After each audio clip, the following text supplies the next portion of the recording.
Hi, this is Meg Lightheart from megalightheart.com. We're talking about meetings this week, and today talking about how do you encourage dissent in healthy ways. One of the issues that groups have is falling into a pattern of false consensus or false unanimity, and where silence is seen as agreement, whereas normally silence is often when people are feeling angry or sad or scared, they often go quiet. And so if what you're looking for is enthusiastic support of your idea or a proposal that you're making, it's important that you encourage people to express where they're at with it.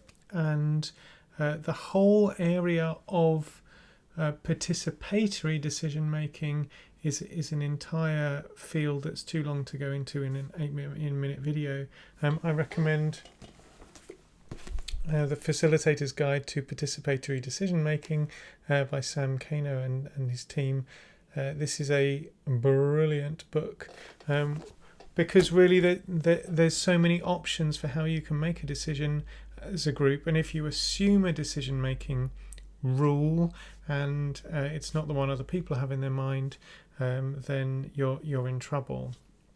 What I'm suggesting right now is not a decision making tool. It's a way of getting the temperature of the group, and it's really straightforward. You just say, here's my suggestion, and you explain it, and then you ask people to do a show of hands or indicating in some other way. Thinking virtually, you could get them to type this into the chat maybe. 5 is I enthusiastically support this proposal. 4 is I have a couple of thoughts, but generally feel positive. 3 is I have some concerns, I don't really like it, or it can be I can live with it, but I don't really like it. 2 is I have some deep concerns about this. 1 is if I could veto this, I would.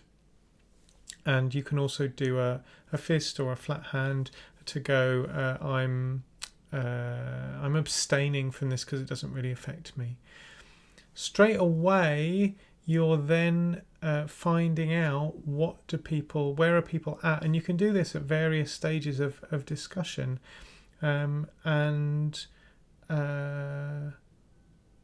You can also, it tends to be good to go, if you're doing a 4 or less, then you need to say what your thing is, and you can begin to collect people's concerns and disagreements. And the more important it is that you have engagement, the more important it is that you have enthusiastic support, or like a 4. You want at least a 4 or 5 to support most people to support your proposal. You can do this in 2 ways. You can just do it one by one and people show it and then talk about it. Sometimes that can affect people's honesty. Another way of doing it is just counting and going like 3, 2, 1, and you show and people hold their hand up, and then you can see where people are at, and then you can go to the 1s, the 2s, the 3s, and the 4s just to find out what's happening. The important thing, of course, is if you really want to find out where people are disagreeing with you, you have to welcome the disagreement and do some internal work of allowing there to be different perspectives, knowing that the more perspectives you embrace, the better your idea is going to be, the more enthusiastically it's going to be supported in the end. And it may be that if you'll know that you've completely got the temperature of the group wrong, or that you've actually got to a point where pretty much everyone's fine with it and you can proceed. You can use the same hand signals as a way of voting and making a decision, but that requires another set of thinking around decision making. But whenever you're doing something and you're suggesting a process and you want to find out how well it's supported, using polling can be really good. If you're doing it in a group and you feel a bit nervous about using the 5, 4, 3, 2, 1 and how to explain it, you can do thumbs up, means I feel positively, thumbs down is I really don't like it, and thumb to the side is I have some concerns that I want to talk about, and fist is a veto. So you can do that as well. If that seems a bit more straightforward. I like 5, 4, 3, 2, 1 because it really uncovers a lot of what's happening for people and allows there to be an inclusive discussion.